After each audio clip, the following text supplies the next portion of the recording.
ኤፌሶን መጽሐፍ ምዕራፍ 1 ቁጥር 3 ጀምሮ በክርስቶስ በሰማያዊ ስፍራ በመንፈሳዊ በረከት ሁሉ ይባርከን የጌታችን ኢየሱስ ክርስቶስ አምላክና አባት ይባረክ።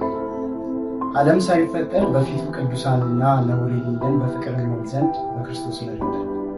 በበጎ ፈቃዱ እንደወደደ በኢየሱስ ክርስቶስ ሥራ ለእርሱ ልጆች እንሆን ዘንድ አስቀድሞ ወሰነን።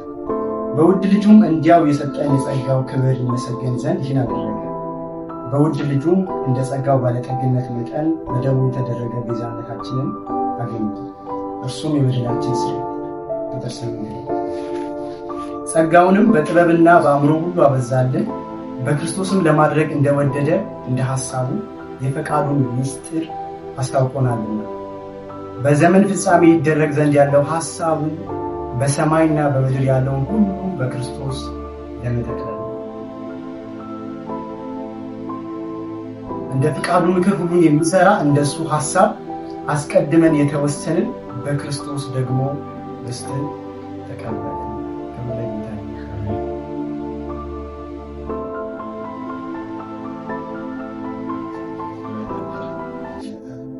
ግን ህብረት መቼ ነው የጀመረው?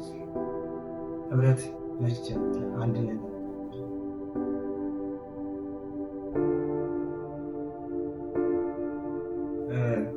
ስለ ህብረት ሳስብ አንድ ስለመሆን ስለመሰብሰብ ነበር ማስበውና መጽሐፍ ቅዱስ ግን ህብረት የጀመረበትን ጊዜ ይነግራል። ሰማይና ምድር የሚታየው የማይታየው በምድር የሚታዩት ሁሉ ነገሮች ምንም የምናያቸው ነገሮች ፍጥረት ዓለም በዘፍጥረት መጽሐፍ ምዕራፍ 1 ላይ በመጀመሪያ እግዚአብሔር ሰማይና ምድርን ፈጠረ፣ ምድር ባዶ ነበር። እነዚህ ሁሉ ነገሮች ሳይኖሩ በፊት ህብረት ነበር። ከዛም በፊት ሰማይና ምድር አይደለም ከሰማይና ምድር ከመፈጠሩ በፊት የቀደሙ ፍጥረታት ነበሩ። የእግዚአብሔር ፍጥረታት የማይታዩ ፍጥረታት መላእክት የምንላቸው ፍጥረታት እነሱ እንኳን ካለመኖር ወደ መኖር ሳይመጡ በፊት ህብረት ነበር። ህብረት መቼ የጀመረው የሚባልበት ጊዜ በውል አይታወቅም።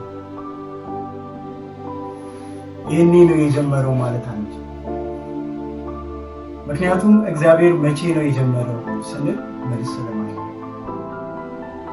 እኛ የምናመልከው አምላክ ያለ የነበረ ደግሞ ምን የሚል ነው የሚኖር መኖር የጀመረበት ጊዜ መቼ ነው?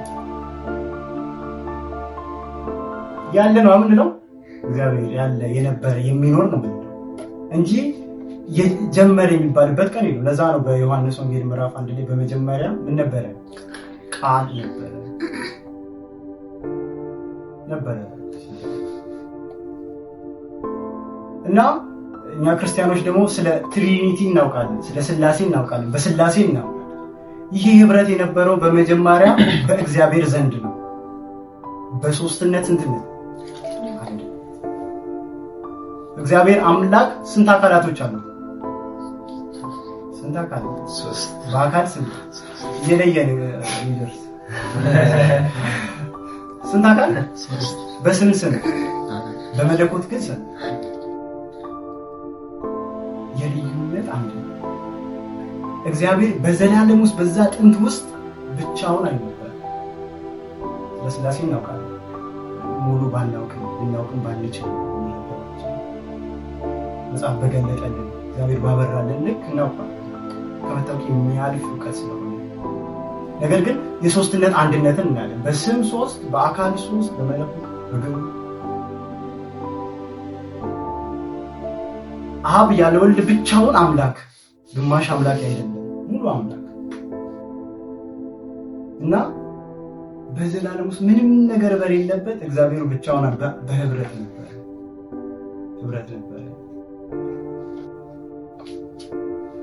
አብ ብቻውን የነበረበት ጊዜ ያልነበረ። አብ አባት ነው፣ ወልድ ልጅ ነው ስንል ወልድ ከጊዜ በኋላ የመጣ ማለት አይደለም። ከአብ እኩያ ልጅ ነው። እኩል ናቸው፣ አይቀዳደሙም። አብረው የነበሩ እና በህብረት የነበረው እግዚአብሔር ስራ ጀመረ። መላእክቶችን ፈጠረ። እልፍ አእላፋት መላእክት መቼ እንደተፈጠሩ እነሱ ከዛ ደግሞ ምን ዘፍጥረት ምዕራፍ 1 ቁጥር 1 ጀምሮ እንደሚለው በመጀመሪያ እግዚአብሔር ምን ፈጠረ? ምክንያቱም ኢዮብ መጽሐፍ ላይ መላእክት ቀድሞ እንደተፈጠሩ ስለሚናገር ፍጥረት ላይ መጣና ሐሳብ እግዚአብሔር መንፈስ ያለ ይተርክልናል የተፈጠሩ ፍጥረታት። ከዛ ሰውን ፈጠረ። አዳም ተፈጠረ። አዳም እንዲገዛ በእግዚአብሔር መልክ አድርጎ ፈጠረው እና ይሄ አዳም በኤደን ገነት ሲኖር ከእግዚአብሔር ጋር ምን ነበረው? ህብረት ነበር። የመጀመሪያው ህብረት በእግዚአብሔር ዘንድ የነበረ ህብረት ነበር። አሁን ሰውና እግዚአብሔር በህብረት መኖር ጀመሩ። በኤደን ገነት አንድ ላይ ሰውና እግዚአብሔር ብቻ ግን እግዚአብሔርን ደስ አላሰኘውም። እግዚአብሔርን ደስ የሚያሰኝ ሌላ ነገር ነበረ። አየና ሰው ብቻውን ይሆን ዘንድ በሉታ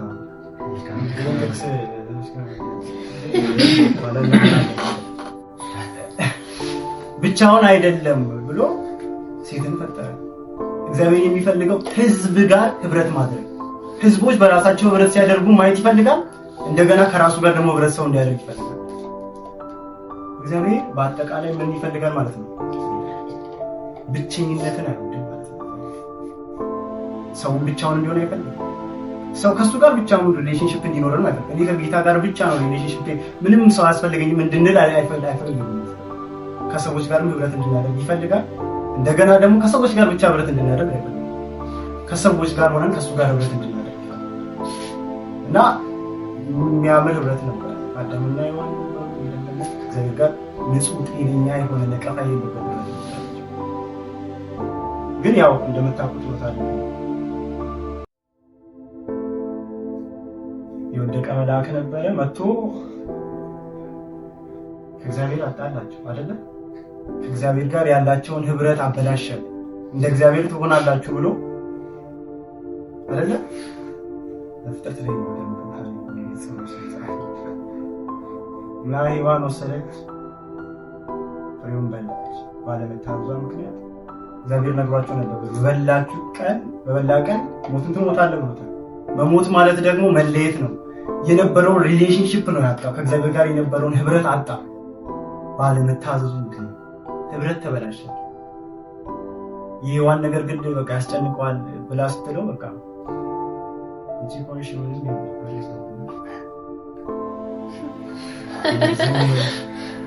ሚስቱ ናት ይሁን ችግር አለ ምናምን አለ በቃ ቀድመው በላው። ይሄ መጀመሪያ ያንን ዛፍ ሲበሉ ከእግዚአብሔር ጋር ያለው ሪሌሽንሺፕ አጡ። ከእግዚአብሔር ጋር የተጣላ ሰው ደግሞ የቀን ጉዳይ ነው። ከሰው ጋር መጣላቱ አይቀርም፣ ይያያዛል። ከእግዚአብሔር ጋር ሰው አንድ ሰው ተጣላ ማለት ቀጥሎ ከጎን ካለ ሰው ጋር መጣላት እንደያዘ እና ከበላ በኋላ እግዚአብሔር ፍለጋ መጣ። አዳም ወዴት አለ? ትብላ ካልኩ ዛፍ በላ። እግዚአብሔር ደግሞ ይጠይቃል። እንደ አዲስ ያውቃል እኮ እግዚአብሔር ለስራ ሌላ ቦታ ሄዶ እኮ አዳም ይበላል። አሁን መጽሐፍ ቃል ውስጥ ምርጫውን መጥቷል። ካልበላ ከኔ ጋር ትኖራለህ። ከበላ ጨቋኝ አምላክ ስላይደለ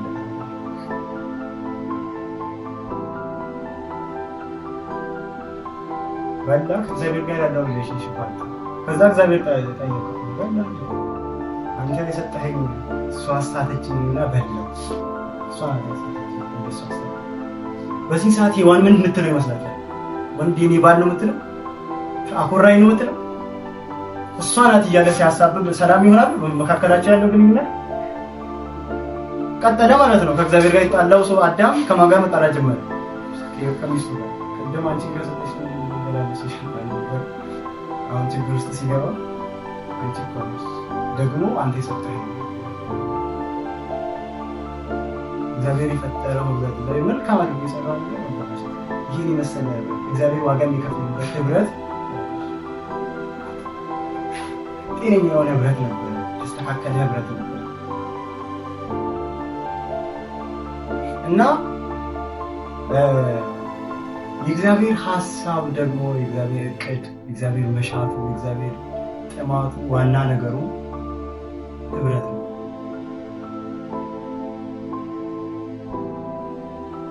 እግዚአብሔር ህብረትን ነው የሚወድ። ደስ ይላል እግዚአብሔር በህብረት።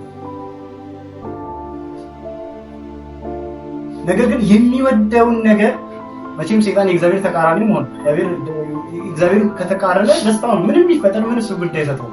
ይሳካልም አይሳካልም በአንተ ስኬት እግዚአብሔር የሚያዝን ከሆነ ይሳካል ያደርጋል። ችግር የለበትም። ያንተ ስኬት አይደለም ይሄ ጉዳይ፣ የእግዚአብሔር ማዘን ጉዳይ ነው። ያንተ ማልቀስ ጉዳይ ሰይጣንን ሞርም አሳስበው። ግን በአንተ ማዘን እግዚአብሔር ያዝናል ወይስ ይደሰታል? አበላሽ ነው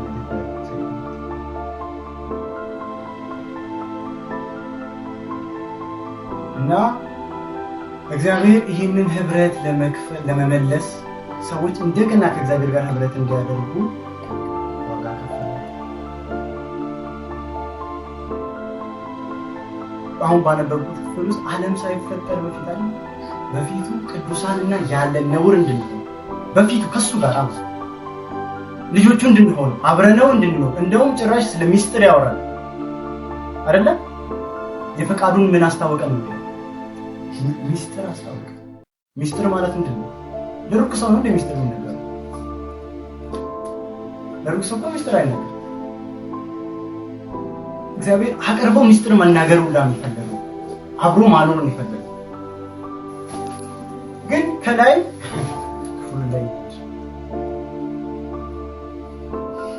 ዓለም ሳይፈጠር በፊቱ ቅዱሳንና ያለ ነውር አይደል የሌለን በፍቅር እንሆን ዘንድ በክርስቶስ መረጠን፣ በበጎ ፍቃዱ እንደወደደ በኢየሱስ ክርስቶስ ሥራ ለእሱ ልጆች እንሆን አስቀድሞ ወሰነ።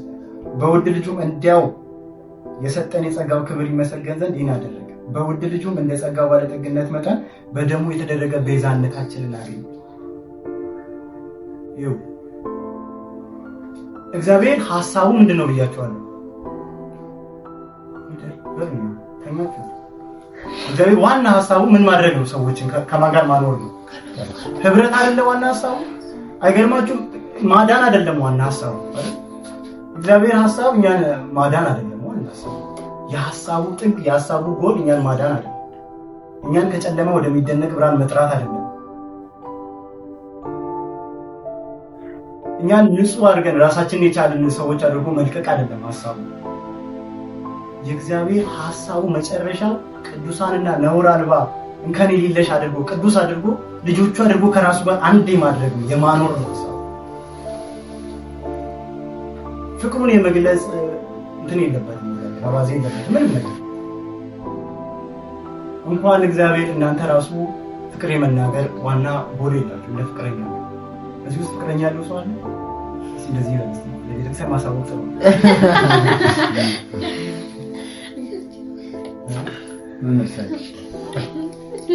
በጣም ተያያችሁ። ጥሩ ነው። ህብረት እሺ።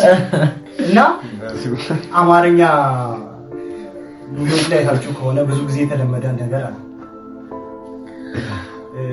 እና የምናየው ነገር በህይወታችን ላይ ተጽዕኖ መፍጠሩ አይቀርም አይደለ?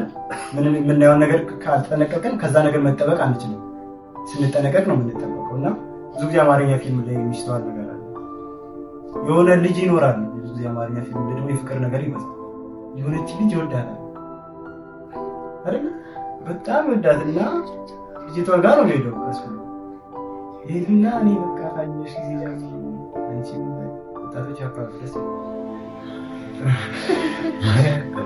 ይውላይኛ እሬና በቃ ያላንቺ መኖር አልችልም እንደዚህ ያለ ምናምን በቃ በጣም ነው የምወድሽ በጣም ነው እንደዚህ ሆነልሽ ይጎይ ነግራለ።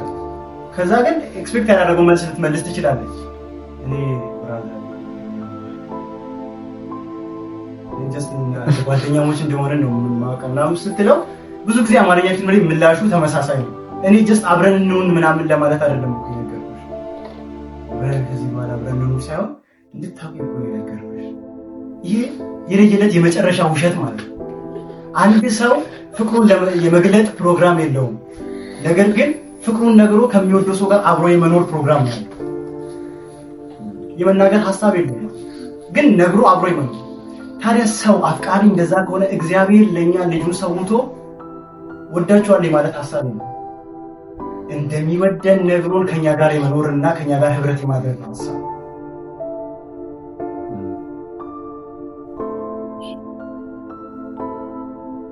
የእግዚአብሔር ሐሳብ እጅግ ጥልቅ ነው። እግዚአብሔር ትልቅ ዋጋ ያስከፈለው ፕሮጀክት ቢባል ህብረት ነው። ኢትዮጵያ ውስጥ ትልቅ ፕሮጀክት አለ አይደል? አባይ ነው። አሁንም 8 ቢሊዮን ብር ተጠይቋል። ያኔ ሲጀመር 8 ቢሊዮን ብር ነው።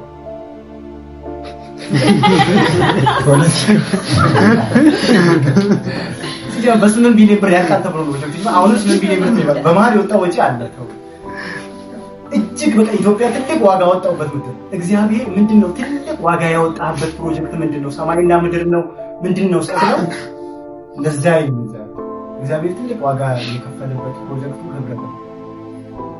ምንድነው የከፈልከው ስትል በእቅፍ ያለው አንድያ ልጅ ነው። ምትኬ በመስቀል ላይ እንዲውል ያደረገው ከማን ጋር ህብረት ለማድረግ ሲባል ከኛ ጋር ከሰዎች ጋር ህብረት ለማድረግ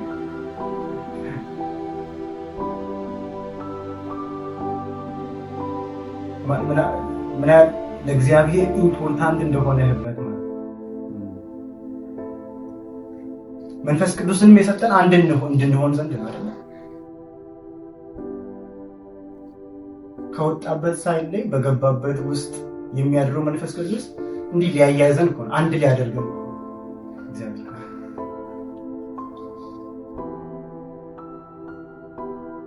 እና አንድ የማድረግ ስራ በጣም ከባድ እንደሆነ የምታዩት አገራችን ውስጥ ማየት ይቻላል። ዶክተር አብይን አሳያችኋል። እንዴት እኔ ያሳዝነኝ እንደመር የሚል ሐሳብ ይዞ አንድ ነው ሐሳብ። ይሄ የተለያየ የተከፋፈለ ህዝብ አንድ ለማድረግ መሞከር በጣም ማይቻል ሐሳብ። ለዛ ነው እስካሁን ድረስ አንድ መሆን ያቃተን። እየተሰራ ነው ግን አንድ መሆን አልቻልንም። እኛም በራሳችን አንድ መሆን አንችልም። ከኛ አቅም በላይ ስለሆነ አንድ የሚያደርገን ልጁን የላከልን እግዚአብሔር ለዛ ነው መጽሐፍ ሲናገር ከክርስቶስ ጋር ስትሆኑ ዘንድ አንድ ትሆኑ ዘንድ የተጠመቃችሁ ሁላችሁ ማንን ለብሳችሁ ነው? ክርስቶስ ለብሳችሁ።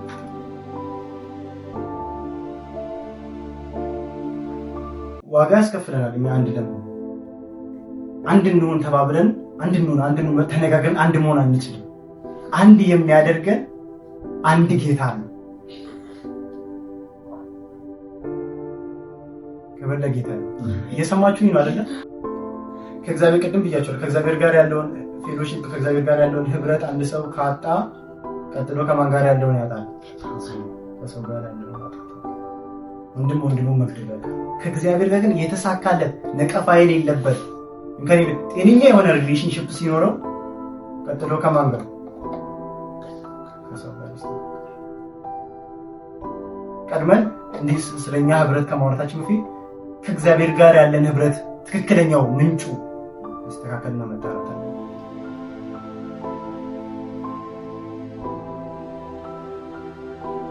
እስቲ እግዚአብሔር ይመስገን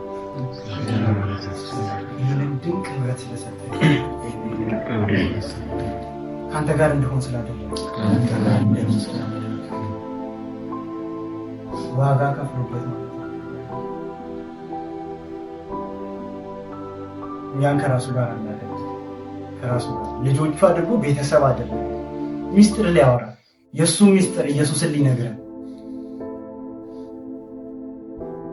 ታዲያ እኛ አሁን ምን እናደርግ ነው ጥያቄ። አሁን እዚህ ህብረትን አንድ ማድረግ አልቻልንም እና እግዚአብሔር አንድ አድርጎናል። ይሄን ብቻ ብዬ ጨርሳለሁ። እኛ አንድ መሆን አልቻልንም ስለማንችል ክርስቶስ አንድ አድርጎ ታዲያ አሁን ሁለቱ ተሰጠን። እኛው ከኛ ምንድነው የምትጠበቀው? አሁን እኛ አንድ እንሆን የሚል ሐሳብ ይላል፣ እንደመሪ የሚል ሐሳብ ይላል። ኦሬንጂ በማን ተደምረናል? ከዘር ከነገድ ከጎሳ ከቋንቋ ከየትኛው ዋጅቶ አጥቦ አንስቶ በቤቱ አንድ አድርጎ አስቀምጦናል። የአንድ አይነት አንድነት አይደለም የሰጠን፣ የተለያየ አይነት የብዙ አይነት አንድነት የሰጠን። በከለር የተለያየን፣ በቋንቋ ስንለያይ አይደለም ልዩነት አለን አይደለም። አንድ አይነት አለን እንዴ?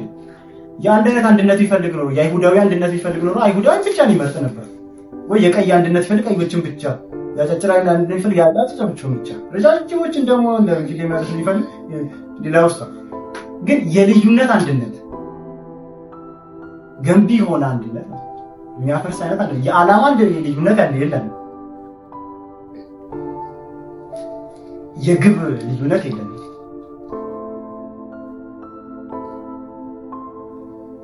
እግዚአብሔር የተመሰገነ ይሁን። አንድ አደረገ። አንድ ሆነ ማንችለውን እኛ አንድ አደረገ እና ታዲያ እኛ አንድ ለመሆን ምንም ማድረግ አይጠበቅብን ከሆነ ክርስቶስ ይሄንን ስራ በማመን ብቻ ኢየሱስ ክርስቶስን እንደ ግል አዳኝ አድርጎ በመቀበል ብቻ ይህንን ህብረት ካገኘን በዚህ ህብረት ውስጥ ከገባን በዚህ ህብረት ውስጥ ከተሰካን ታዲያ ከኛ ምንድነው የሚጠበቀው? እግዚአብሔር ሀብቴ የሚለው ነገር ይሄ ከሆነ ዋጋ ያወጣበት ነገር ህብረት ከሆነ ጨረሰው እሱ። ታዲያ ከኛ ምንድነው የሚጠበቀው? እግዚአብሔር የሰጠንን ህብረት መጠበቅ ነው። ምን አልኩ? እግዚአብሔር የሰጠንን ህብረት መጠበቅ ጥበቃ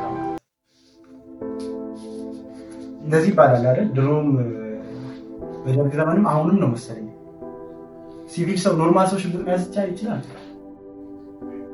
አሁን ይቻላል አይደል? ማንም ሰው ሽጉጥ መያዝ ይችላል። በቀዳ ኢትዮጵያ ውስጥ አይቻልም ማለት ውጭ ሀገር ይቻላል። መግዛት ሱቅ ሄደህ መሸጥበት አለ ይገዛል። እዚህ ግን ይቻላል አይቻልም። ሁሉም ሰው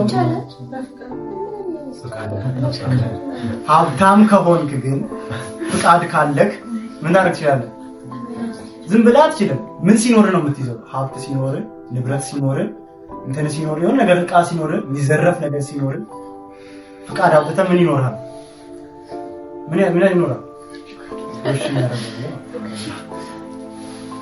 ምክንያቱ ለምንድን ነው ተብሎ ሲጠየቅ ምን አለክ?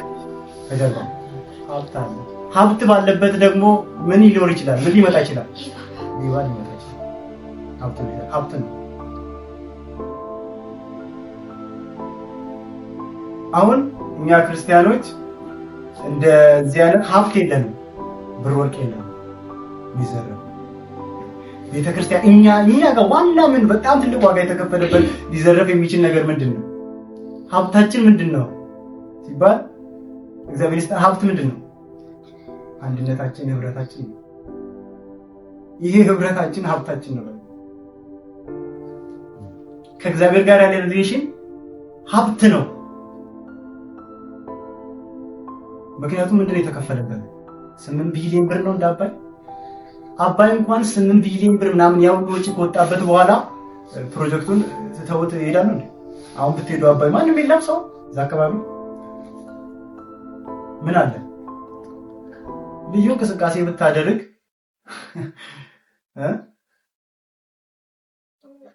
እርምጃ ይወሰድባል። ወፍ እንኳን አታርፍም ተብሏል። አንዴ ሰምታችሁ እንደው የግብጽ እንትን የምንትን አይ ባዚ አየር ክልል ላይ ብሏል ኢትዮጵያ መንግስት። ወፍ እንኳን ታጫዋን የሳተች ወፍ እንኳን ብትመጣ መንገዷን የሳተች ሰው አይደለም ወፍ ብለው ነው እንግዲህ በዛ ነው ይዛል። ለምን ምን ስላላቸው ያ ቦታ ብዙ መዋይ ስለተከፈለበት አሁን ያለን ህብረት እግዚአብሔር ለኛ ሀብት ነው። በሽጉጥ የማንጠብቀው ሀብታችን ነው። በተለያየ በመትረየስ ነው በተለያየ ጦር መሳሪያ በታንክ በኒውክሌር የማንጠብቀው ሀብታችን ነው። ግን የምንጠብቅበት መንገድ አለን፣ መሳሪያ አለን። ምንድነው እሱ?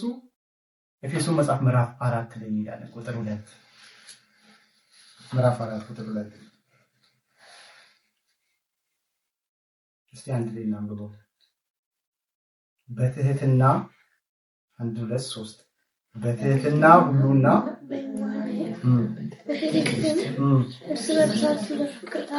እርስ በርሳችሁ ቁጥር 3 በስምም መሰረት የመንፈስ አንድነትን ለመጠበቅ ተጠበቁ።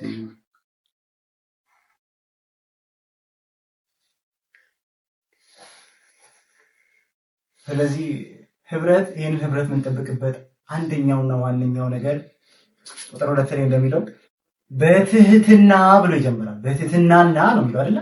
የመጀመሪያው ምንድነው? መሳሪያችን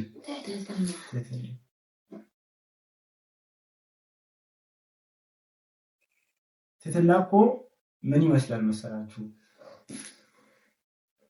አንድ ሰው መብቱን ማስከበር እየቻለ መጋፈጥ እየቻለ እንትን ማለት እየቻለ ሰዎች ሲያዩት ዝም ሲል አቅመ ቢስ የሆነ ይመስላል። በብዙ ሰዎች ዘንድ ትህትና ጥሩ አመለካከት የለውም። ትሁት መሆን ምስኪን የሆነ ሰው ነው የሚመስለው። ይታዘል ትሁት ለሆነ ሰው ይታዘል ይሰክርበታል። ራሱ ምንም አያወጣም።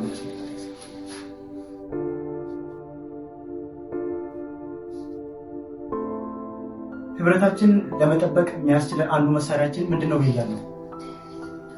ትህትና ማለት ሌሎች ባልንጀራ ከማን ይሻላል ማለት ነው? ከኔ ይሻላል። ወንድሜ ከማን ይሻላል? ወንድሞቻችሁ ቲቶስ መጽሐፍ ላይ ምዕራፍ 2 ላይ እንደዛ ነው። ሌሎች ከእናንተ ነው በምን ቁጠሩት ነው የሚለው። ቁጠሩት ማለት ምን ማለት ነው?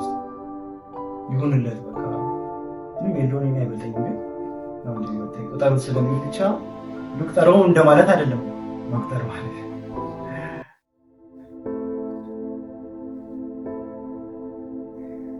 ኤልያስ ከኔ ይሻላል ብዬ በቁጥር መቁጠር ማለት እንደ ሂሳብ ነው፣ እንደ አካውንቲንግ እንደማለት ነው። አንድ ነገር ቁጠር ስትባል ነው ቁጠርና ድረስበት ልኩን ወቅ ማለት ነው እንጂ በቃ ጀስት ነው በቃ እንደዛ ነው በቃ እንደዛ አስብ እንደማለት አይደለም። ቁጠር ማለት አይደለም። ስትቆጥረው ቁጠረውና ወቀው። የምር ኤላን ከኔ ይሻላል ወይ ብዬ በቁጥር በትህትና በቁጥር ኤላ ከኔ ይሻላል። ግን በጣም የሚገርመው ነገር ኤላ እሴ ከኔ ይሻላል ብሎ በትህትና ሲቆጥር እኔ ከሱ ይሻላል።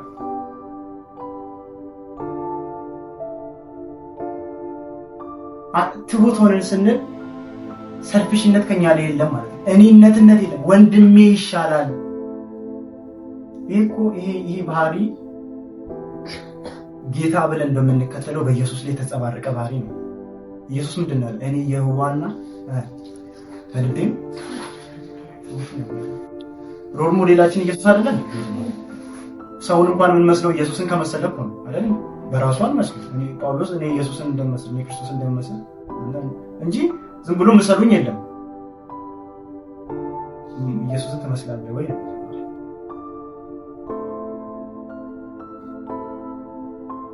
በክርስቶስ ኢየሱስ የነበረው ይህ አስተሳሰብ በማን ዘንድ ነው? እሱ አምላክ ሆኖ ሳለ በቃ በትህትና ከአብ ጋር እኩል ባለስልጣን ነው። እኩል እኮ ነው። ልጅ ስንል ታናሽ አይደለም እያልን ነው አይደል? እሱም አምላክ እኮ ነው። ባለሙሉ ስልጣን እኮ ነው። እሱ የእግዚአብሔር ክብር ነጸብራቅ የባህሪው ትክክለኛ ምሳሌ እኮ ነው። በቃ ሁሉን በስልጣኑ ቃል ደግፎ ይዟል ይላል አይደል? ዕብራውያን መጽሐፍ አምላክ እኮ ነው።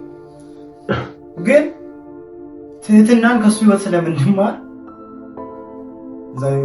ኢየሱስ መጽሐፍ ላይ ምዕራፍ 2 ላይ እንደ ሰው ተገኝቶ ራሱን ምን አደረገ?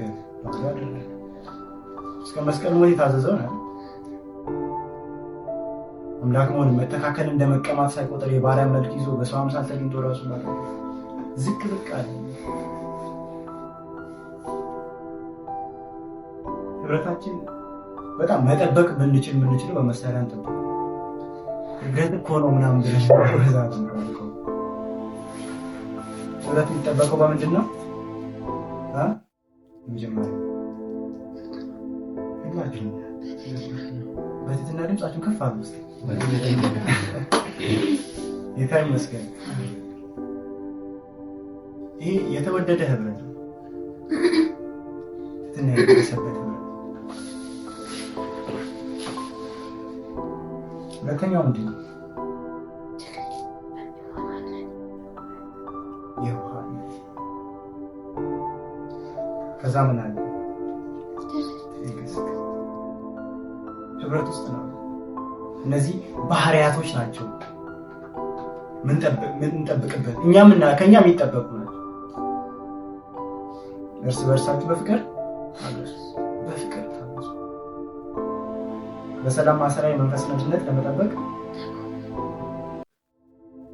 እና እግዚአብሔር ጋር ያለን ሪሌሽንሺፕ በእነዚህ ነው የምንጠብቀው። እነዚህ ነገሮች ህብረታችን ላይ የሚንጸባረቁ ከሆነ ህብረታችን የተጠበቀ ይሆናል። እነዚህ ነገሮች በጎደሉ ቁጥር ህብረታችን መናጋት ይጀምራል። መበላለጥ ስንጀምር፣ መታገስ ሲያቅተን አሁንማ ይበቃል የኔ ጊዜ ነው ማለት ስንጀምር ህብረት እየተናገረ ብቻዬን ልሁን ማለት አይቻልም። መጽሐፍ እንደሚል ሰዎች አሁን ይዘን ወንድሞች ደግሞ በህብረት ቢሆኑ ደግሞ ምን ያለ ነው ያማረ ነው። ደግሞ ሌላ ዝም ብሎ ስብስብ ውስጥ እንግባም አይባልም።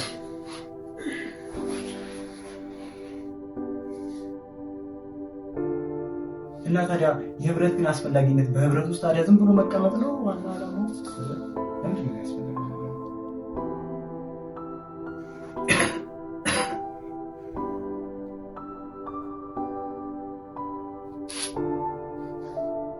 ጌታ ይመስገን።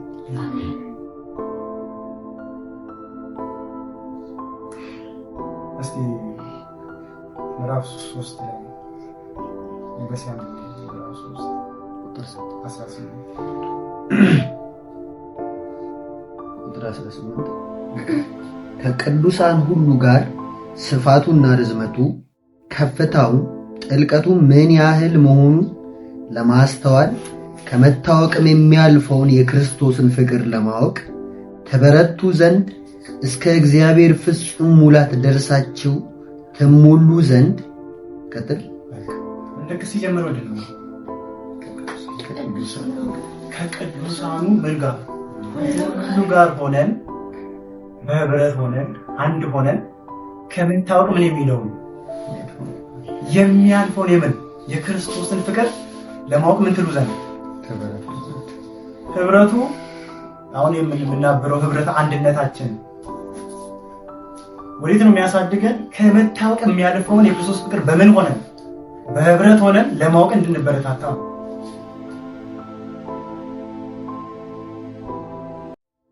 እግዚአብሔር የሚወደው ህብረት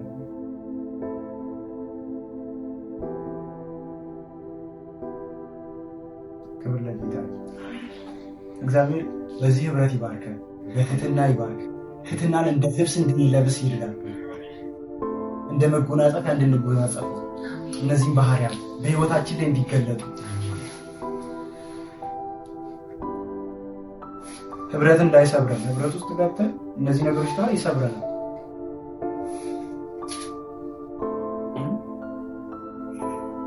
እግዚአብሔር መልካም ነው ያለ ነገር እኛን ሲጎዳን እንዳይገኝ፣ ስናዝንበት እንዳይገኝ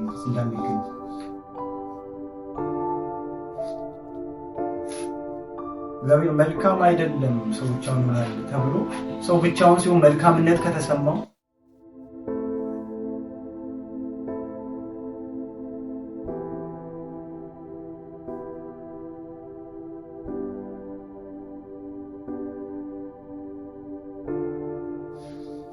እግዚአብሔር ማስተዋል ይስጣል። እግዚአብሔር ህብረትን ሰጥቶናል። ህብረቱን ደግሞ የምንጠብቅበትን ጸጋ እግዚአብሔር ይደልልን። አሜን። እግዚአብሔር አቅም ያብዛል። ወንድሞቻችን ከኛ እንደሚሻሉ በትህትና የምንቆጥርበት ከመታወቅ የሚያልፈውን የክርስቶስን ፍቅር ለማወቅ ሁላችን ተሰብስበን በአንድነት የምንበረታታበት እንዲሆን ጌታ ይርዳል። ወደዚያ እንድንደርስ ወደ ጎሉ እንደርስ። እግዚአብሔር በቃ ሐሳቡ መጨረሻ ነው ማዳን። በዛ መንገድ ሄዶ ከሱ ጋር ማኖር ነው ሐሳቡ። ጥግ ምንድነው? ፍጻሜ ምንድነው? ማዳን ብቻ አይደለም። ከዳነ በኋላ የሰውዬ ከኔ ጋር እንዲኖር ከኔ ጋር ህብረት እንዲያደርግ ለዛ ነው ወስዶ እንደ ቤተሰብ እሱ አባት ይሆናልና በዚህ ፋሚሊ ውስጥ እኛ ልጆች እሱ ራስ ይሆንና እኛ ምኖች አካላቶች ያደርጋል። እሱ ባል ይሆንና እኛ ደግሞ ምን ማን ይለያል ከዚህ ፍቅር? በቃ እዛ በፍቅር ውስጥ ያለው አንድ አድርጎ አስተሳስሮ ያይዞ ጌታ ይመስገን። እና እስከ 6 ሰዓት ያልኩት ጨርሻለሁ። እንጸልያለን።